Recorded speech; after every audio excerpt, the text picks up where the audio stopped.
नमस्कार दोस्तों, बीटीसी में आपका स्वागत है। बिगनर स्टडी क्लब में आपका स्वागत है। कल मेरे को मोबाइल से बनाकर एनालिसिस वीडियो डालनी पड़ी थी क्योंकि कुछ सिस्टम में दिक्कत थी। एप्लीकेशन जिसको मैं यूज़ करता था रिकॉर्डिंग के लिए वो काम ही नहीं कर रही थी। इनबिल्ट एप्लीकेशन है लेकिन तब भी काम नहीं करा। मैं कल भी पूरे दिन लगा रहा, आज भी काफ़ी टाइम लगा रहा, लेकिन फिर भी लास्ट में उसने काम नहीं किया। तो एंड ऑफ द डे मेरे को काफ़ी देर मेहनत करने के बाद एक नई एप्लीकेशन मिली है, उसके थ्रू मैं रिकॉर्डिंग कर रहा हूँ। चलिए देखते हैं इसका एक्सपीरियंस कैसे रहेगा और आइए शुरू करते हैं कल की एनालिसिस। कल यानी 9 नवंबर बुधवार के लिए एनालिसिस क्या रहेगी। इससे पहले अपन चलते हैं कि अपन ने जो मंडे की जो एनालिसिस दी थी वो क्या दी थी। मैंने कहा था गैप अप ओपनिंग होगी, प्रॉफिट बुकिंग आ सकती है और एक रिकवरी भी आ सकती है। तो ये सारी चीज़ें हो गई। ये तो बहुत कम होता है लेकिन ये हो गई सारी चीज़ें। कुछ मैंने मार्क्स बनाए हुए थे, वो लगभग वहाँ तक के टारगेट्स भी अचीव हुए, लेकिन ये देखिए मैं आपको बताता हूँ। डेली टाइम फ्रेम पे चलते हैं। ये देखिए, मैंने कहा था आपको कि बैंक निफ्टी काफ़ी दिनों से, आप ये देख सकते हैं बैंक निफ्टी का चार्ट है। अभी फ़िलहाल डेली टाइम फ्रेम है और ट्रेडिंग व्यू की एप्लीकेशन है। आप ये देख सकते हैं कि काफ़ी दिनों से मार्केट यहाँ पे कंसोलिडेट कर रहा था। मैंने कहा था अब ये इसको तोड़ के निकलेगा, तोड़ के निकला भी।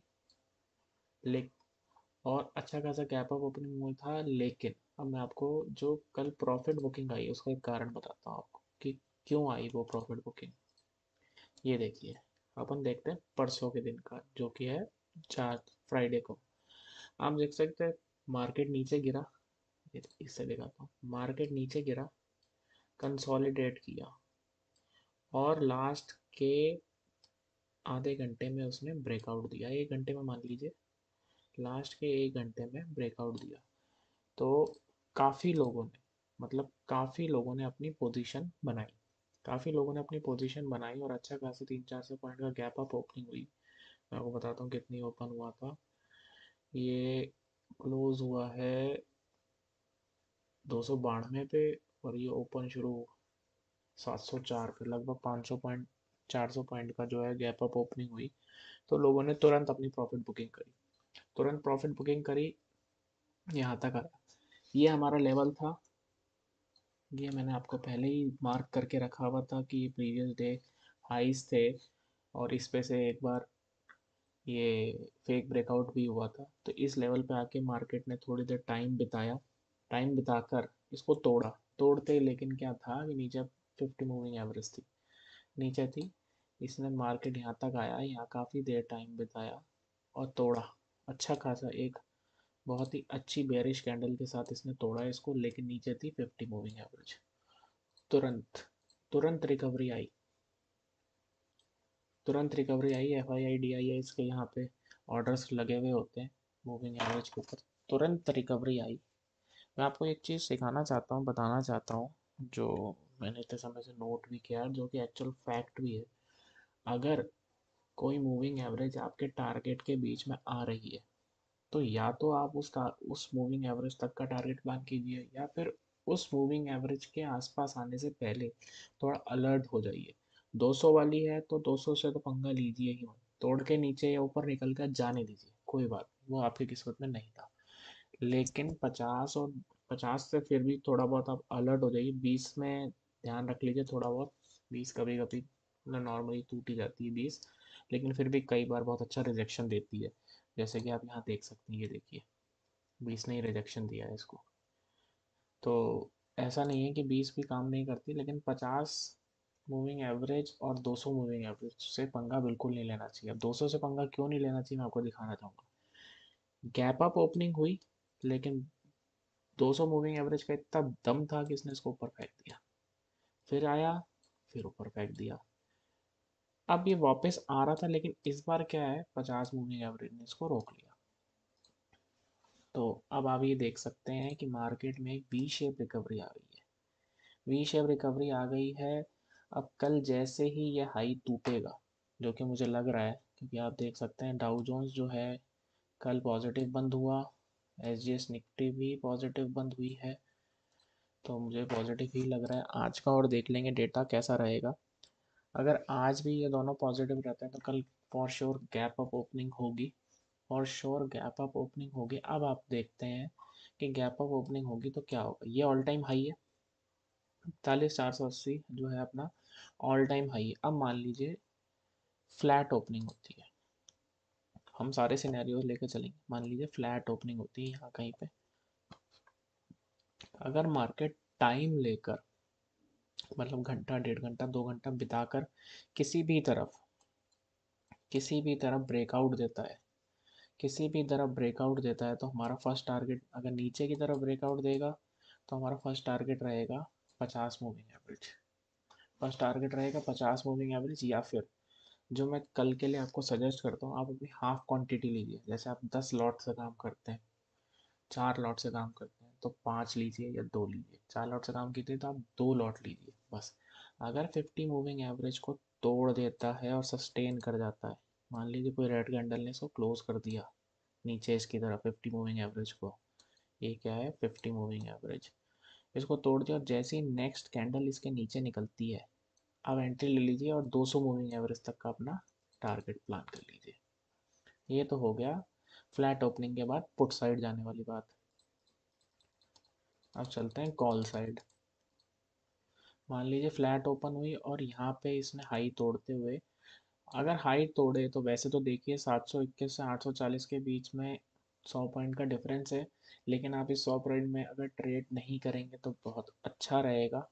अच्छा रहेगा अगर ट्रेड नहीं करेंगे। वैसे तो ऑल टाइम हाई जो है वो टेस्टेड है, एक बार एक बार टेस्टेड जोन है, लेकिन फिर भी वो ऑल टाइम हाई है तो कुछ भी हो सकता है।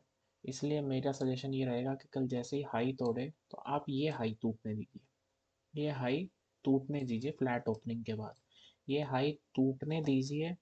उसके बाद आप जैसे ही या तो हाई टूटे प्राइस एक्शन बनाए तो आप कहीं तक का भी टारगेट प्लान कर सकते हैं, थोड़ा केयरफुली, थोड़ा सा केयरफुली, क्योंकि जब हम ऑल टाइम हाई को क्रॉस कर लेते हैं तो हमें नहीं पता मार्केट क्या बिहेव करेगी, कौन से पॉइंट से वापस आ जाएगी, क्योंकि हिस्ट्री में कोई रिजेक्शन पॉइंट होते ही नहीं है, कोई रेजिस्टेंस कोई सपोर्ट कुछ भी नहीं होता। इसलिए थोड़ा सा जो क्या क्या है कि जब ऑल टाइम हाई पे होता है कोई भी स्टॉक या कोई भी इंडेक्स, तो उसमें थोड़ा सा ध्यान से ट्रेड करना चाहिए। अब मान लीजिए गैप अप ओपनिंग होती है, मान लीजिए 42,000 के आसपास ओपनिंग होती है, तो इसमें हम काम करेंगे 15 मिनट की स्ट्रैटेजी से। मान लीजिए 42,000 के आसपास ओपनिंग हुई, पहली 15 मिनट की कैंडल बनी और नीचे की तरफ ब्रेकआउट दिया, तो अपन पहला टारगेट लेंगे 41,840 का। अगर इसको तोड़ देता है, अगर इसको भी तोड़ देता है तो 50 moving average then 200 moving average, जैसा हमने नीचे पुट साइड वाला बोला था वैसा का वैसा सेम प्लान करेंगे।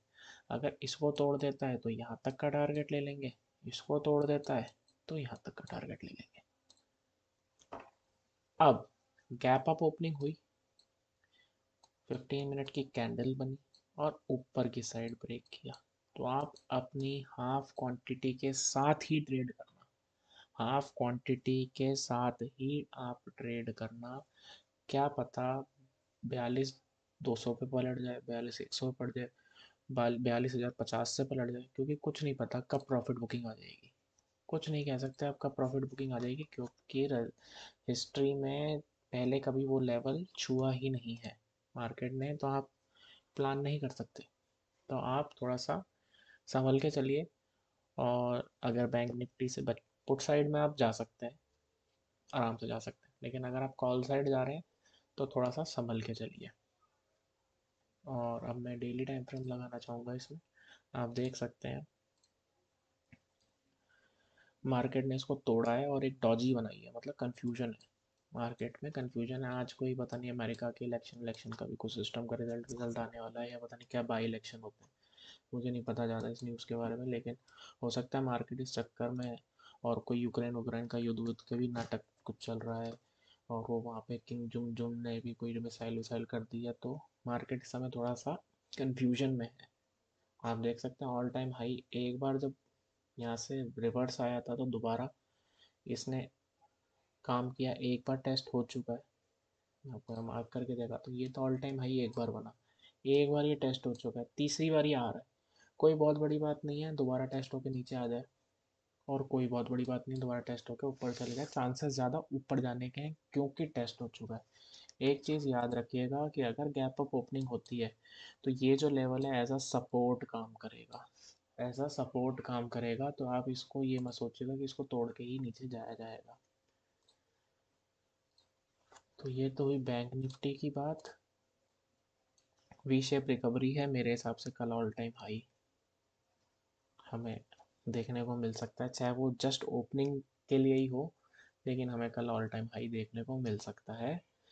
इसके मुझे 90% चांसेस लगते हैं। उसके बाद जो भी पहली कैंडल के बाद जिस भी साइड ब्रेकआउट होगा हम उस साइड चलेंगे। फुट साइड में हमारे पास बहुत सारे छोटे छोटे छोटे छोटे टारगेट हैं। अगर ऊपर ओपन होके फर्स्ट टारगेट ये हो जाएगा, सेकंड टारगेट हमारी मूविंग एवरेज जो यहाँ कहीं होगी ये हो जाएगा, थर्ड टारगेट हमारी ये वाला सपोर्ट हो जाएगा, फोर्थ टारगेट हमारा ये हो जाएगा। फुट साइड हमारे पास बहुत सारे टारगेट्स हैं। और कॉल साइड तो कहीं तक भी जाया जा सकता है, तो देखते हैं। बाकी मैं बुलिश हूँ मार्केट के अंदर। मेरा अंदाज़ा कहता है कि मार्केट इस महीने इस महीने 42,500 600 टच करना चाहिए, या फिर हो सकता है 43,000 भी टच कर दे। आइए चलिए निफ्टी की ओर चलते हैं। निफ्टी में भी सेम ही कंडीशन हुई है, आप देख सकते हैं। Gap up opening, gap up opening, profit booking, इस लेवल पे कंसोलिडेशन, तोड़ा, 50 मूविंग एवरेज ने वापस फेंका, और एक वी शेप रिकवरी आ चुकी है। जैसे ही इस हाई को तोड़ेगा हम कॉल साइड प्लान कर सकते हैं, और कॉल साइड हम कहाँ तक प्लान कर सकते हैं, 18,350 तक का प्लान हम कर सकते हैं। डेली टाइम फ्रेम में देख लेते हैं कहाँ रेजिस्टेंस वगैरह है। 18,345 का हाई लगा चुकी है एक बार ये। 18,345 का हम क्लोजिंग, मैं एक्चुअल में विक पे ज़्यादा भरोसा नहीं करता, मैं क्लोजिंग प्राइस पे ज़्यादा भरोसा करता हूँ कि जहाँ से क्लोज हुआ। विक पे भी कीजिए, कोई दिक्कत नहीं। अब जैसे यहाँ पे विक बहुत आसपास है, तो क्या है कि जैसे अगर विक बहुत बड़ी होती, जैसे इस केस में विक बहुत बड़ी है, तो आप एक टारगेट ये रखिए, एक टारगेट ये रखिए। मगर इसमें क्या विक बहुत छोटी है, तो हम पहले यहीं पर टारगेट रखते हैं 18,337 का। तो कल जैसे ही मार्केट ओपन होगा, और एक हम ये लगा लेते हैं,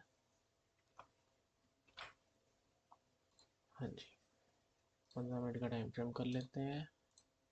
कल मार्केट जैसे ही ओपन होता है, और मान लीजिए इसी किसी लेवल के ऊपर ओपन होता है, इसी लेवल के ऊपर अगर ओपन होता है और एक बियरिश कैंडल बनाता है, एक बियरिश कैंडल बनाता है, तो जैसे ही इसका लो टूटे आप एंट्री कीजिए, 50 मूविंग एवरेज तक का आप टारगेट रखिए। 50 भी तोड़ देता है तो 200 तक का रखिए। चांसेस बहुत कम है, लेकिन फिर भी हो सकता है।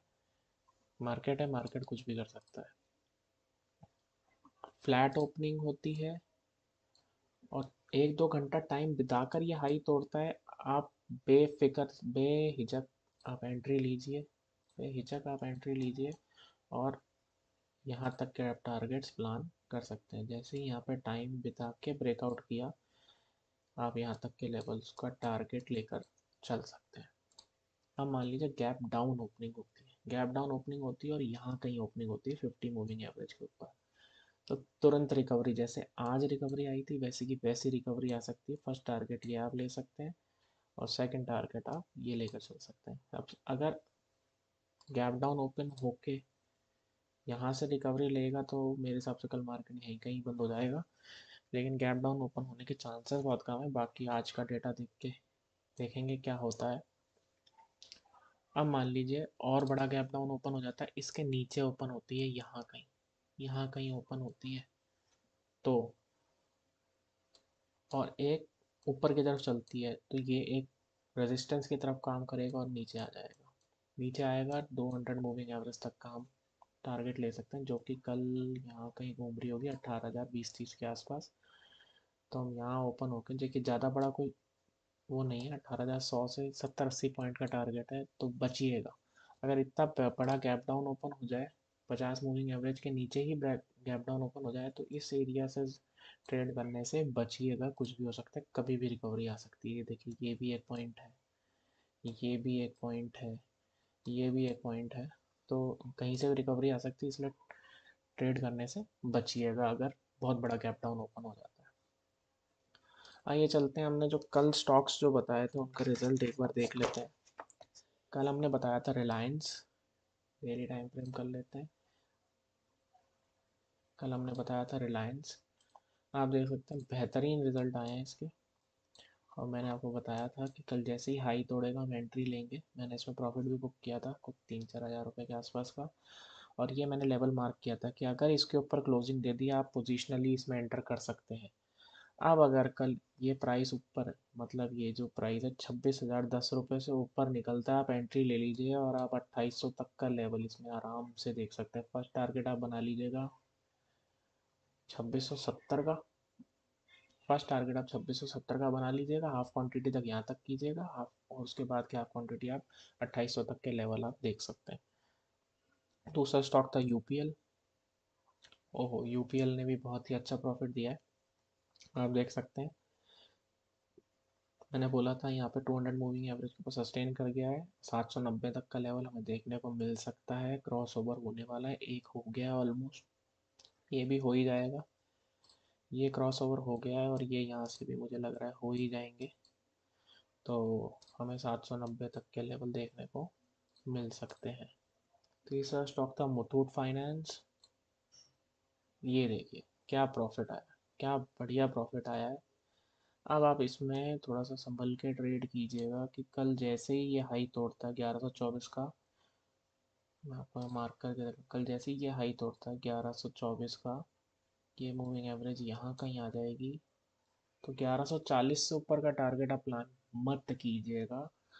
शॉर्ट टर्म का टारगेट, इंट्राडे का टारगेट आप लेकर चल सकते हैं 10-12 रुपए का, इससे ऊपर का टारगेट मत प्लान कीजिएगा क्योंकि 200 मूविंग एवरेज आ चुकी है। लेकिन काफ़ी दिन कंसोलिडेशन करने के बाद टूटा है तो हो सकता है 200 मूविंग एवरेज को तोड़ जाए, लेकिन हमें उस पर भरोसा नहीं करना है जब तक एक दिन की कैंडल इसके ऊपर क्लोज नहीं हो जाती है, जैसे कि यूपीएल में हुआ था।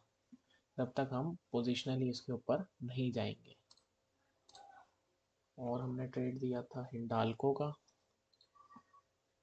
आप देख सकते हैं इसमें भी बहुत अच्छा प्रॉफिट आया, यही देख लिया मैंने आपको बोला ना, यहाँ से ऊपर की ओर हुआ, जैसे 200 मूविंग एवरेज को तोड़ा और तोड़ के सस्टेन किया, अगले दिन जैसे ही हाई तोड़े आप एंट्री कीजिए और लेवल्स का वेट कीजिए। अब आपने हिंडाल्को में 437 का लेवल आ चुका है, इसमें भी आप 5-10 रुपए के लेवल्स ही एक्सेप्ट कर सकते हैं, ज़्यादा नहीं कर, ज़्यादा मत कीजिएगा। लेकिन अगर ये 447 का लेवल अगर ये तोड़ देता है तो आप 486 के लेवल देख सकते हैं, बीच में कोई रेजिस्टेंस नहीं है। इसके बाद यहाँ पे कोई रेजिस्टेंस नहीं है, आप यहाँ तक का टारगेट प्लान कर सकते हैं। आईओसी, पहले ग्लेनमार्क देख लेते हैं। मैंने ग्लेनमार्क भी बोला था, ग्लेनमार्क ने अभी एंट्री नहीं बनी है। ग्लेनमार्क ने थोड़ा सा कंसोलिडेशन कर लिया है, या फिर आप कह लीजिए कि थोड़ा रीटेस्ट कर लिया है और प्राइस एक्शन अब कल जैसे ही इस लेवल को तोड़ेगा, क्या लेवल है देख लेते हैं, 426-27 के लेवल को तोड़ेगा, आप 27 पकड़ के चलिए, तो आप 481 तक का टारगेट एक्सपेक्ट कर सकते हैं। पहला टारगेट रखिएगा 453 का, सेकंड टारगेट रखिएगा 481 का। आईओसी, आईओसी ने तो बहुत ही बढ़िया प्रॉफिट दिया है, आईओसी ने तो बहुत ही बढ़िया प्रॉफिट दिया है। आप इसमें 200 मूविंग एवरेज के आसपास का टारगेट प्लान कर सकते हैं क्योंकि अब कोई रेजिस्टेंस मुझे दिख नहीं रहा है खास ऐसा, मार्केट भी बुलिश है। जब तक ये ऊपर आएगा, जब तक ये यहाँ कहीं आ जाएगी तो आप 72 रुपये तक का टारगेट इसमें प्लान कर सकते हैं, यहाँ तक का टारगेट आप इसमें प्लान कर सकते हैं। लास्ट है आईआरसीटीसी। आईआरसीटीसी ने जोन तोड़ा लेकिन फिर वापस उसी जोन में आ गया है, तो इसमें थोड़ा सा वेट करते हैं, जब तक इस जोन के ऊपर कोई डे की कैंडल क्लोज नहीं करेगी हम इसमें ट्रेड नहीं करेंगे। अब चलिए आज के स्टॉक्स देख लेते हैं। कॉनकॉर कंटेनर कॉरपोरेशन, आप देख सकते हैं मार्क स्टॉक काफ़ी दिन से ये ऊपर गया, कंसोलिडेट कर रहा है और इसने ये लो तोड़ दिया है, कंसोलिडेशन का इसने ये लो तोड़ दिया है। तो आप इसमें 50 मूविंग है, फर्स्ट आप टारगेट ले सकते हैं 20 मूविंग एवरेज का, सेकंड टारगेट ले सकते हैं आप 50 मूविंग एवरेज का। और अगर ये हाई तोड़ता है, कल मान लीजिए यहाँ का ही ओपन होके हाई तोड़ता है, तो आप प्लीज़ एक कैंडल क्लोज होने दीजिएगा।